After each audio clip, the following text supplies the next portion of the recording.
4 years for another mission to reach me. And I'm gonna have designed to last 31 days. So I gotta make water and grow food on a planet where nothing grows. But if I can't figure out a way to make contact with NASA, then none of this matters anyway. We've got an incoming message.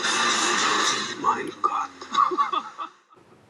Hello everybody, welcome back to Screenstars. I'm here today to bring you my review for the 2015 science fiction drama The Martian. The film is directed by Ridley Scott and it stars, get this, Matt Damon, Jessica Chastain, Kristen Wiig, Kate Mara, Jeff Daniels, Michael Pena, Sean Bean, Sebastian Stan, Chiwetel Ejiofor, Benedict Wong, Mackenzie Davis and Donald Glover. What a cast. Right. Okay, this film focuses on astronaut Mark Watney, played by Matt Damon, who essentially gets left behind on a mission to Mars. So him and his crew are on Mars doing what they do. There is a freak storm on its way, and the commander of the mission, played by Jessica Chastain, makes the decision to abandon Mars, basically, and head back. So while they're heading back to the ship that's going to take them off the planet, Matt Damon's character, Mark Watney, is hit by some debris, knocked way out of view, and they assume he's dead because the instruments are telling them that he is dead. So they decide to leave Mars. Everybody assumes he's dead on Earth. They make the announcement that he's dead, but he's not dead. He survives, makes his way back to the hub, the base of operations on Mars, patches himself up, and then comes to the realization that he's in real trouble here because he has got to survive on Mars for a number of years before the next mission comes to Mars, or to try and get in touch with NASA, which he has no way of doing, to let them know he's alive, so that they can attempt some kind of rescue mission. But he's in very, very grave danger because the building that he's in is only built to last 31 days, really. He's got limited amount of food, certainly not enough to last him how long he needs to survive, and he's in a very, very dangerous situation. Right, what are my thoughts on The Martian? Well, this is one of those films that I had to kind of eat a little bit of humble pie on, I suppose. Now, when this film was, promoted and on at the cinemas and stuff, I didn't go to the cinema to see it. I wasn't that bothered about watching it. The idea of watching a film and just with like a sole survivor on Mars, just, focusing on him for the whole film, it just sounded a bit dull to me, and especially after Interstellar, which I think had come out previous to this. And Matt Damon played a very, very similar role in that. A smaller role, but a similar role. I just didn't see the point of it. As much as I liked the idea of the cast, and as much as I admire Ridley Scott and his work. And then after about 12 months after it came out, I remember watching it for the first time, and it just blew me away. This is one of the most enjoyable and entertaining films I think anybody could watch. I don't imagine you could put this film on for anybody and they would finish watching it and not have enjoyed it. It is hugely watchable. I mean, it's just so charming, and it shouldn't be. A film that had the potential to be as depressing as this, I suppose, is actually anything but. And much of that, obviously, is down to Ridley Scott. He is such a great director that he is. But a huge amount of that credit needs to go to Matt Damon, who I think gives one of the greatest performances of his career, if not the greatest performance of his career here. It can't have been easy to have basically just be the only actor on set for such long periods, to be the focus just on you, to be on it every single minute of every single day that you're on the call sheet, sort of thing. And he nails it. He gives us a really memorable screen character in Mark Watney. A guy who's in a dire situation, but still manages, for the most part, to keep his sense of humour. And that's one of the biggest surprises here of this film, is its sense of humour. It's actually quite funny. you could make an argument that it's a comedy at times. And much of that, like I say, is just down to the charm of this character that is Mark Watney. He's hilarious at times, really, really funny. And I really do tip my hat to Matt Damon. I think it's one of the most fun I've seen on screen that he's had, really. A very, very fun and entertaining character.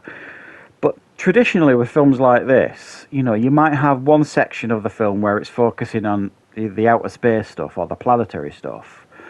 And then the stuff back home, like the NASA stuff, can sometimes be as dull as dishwater. There's been a few examples where that's not the case, you know, the Apollo 13 film, you know, the Tom Hanks film.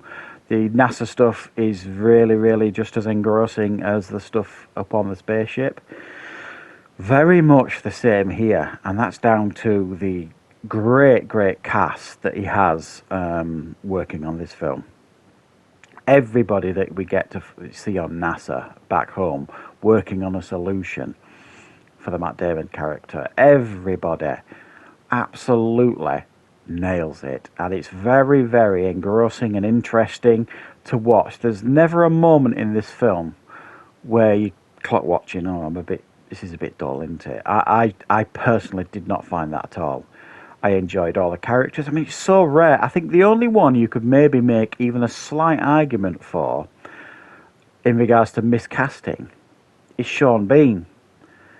And that's mainly down to him. He keeps his Yorkshire accent basically in this. And I just fail to see how, you know, a guy from Sheffield would, you know, be like so high up in NASA. It just didn't sit right with me. Now, I think if they'd have explained his character a bit more, maybe he used to be an astronaut. It just didn't sit right with me, the Sean Bean character. And I don't think it's anything to do with his performance. I just didn't buy it. But there's some wonderful Lord of the Rings references here in the film that will definitely make you smile. The film does, I think, an absolutely fabulous job of just entertaining you and making you smile. It shouldn't have worked as well as it did. But, I mean, Ridley Scott, man, the guy's a genius. I'm definitely thinking of doing a top 10 favourite Ridley Scott films because, wow, I mean, you look at his filmography, he has given us some of the greatest films ever, really. And I think the shame of it is, I think this is almost a flawless film in many, many ways. But if you speak to most people or tell me what your favourite Ridley Scott film is, obviously you're going to get the Aliens and the Blade Runners and the Gladiators and things like that.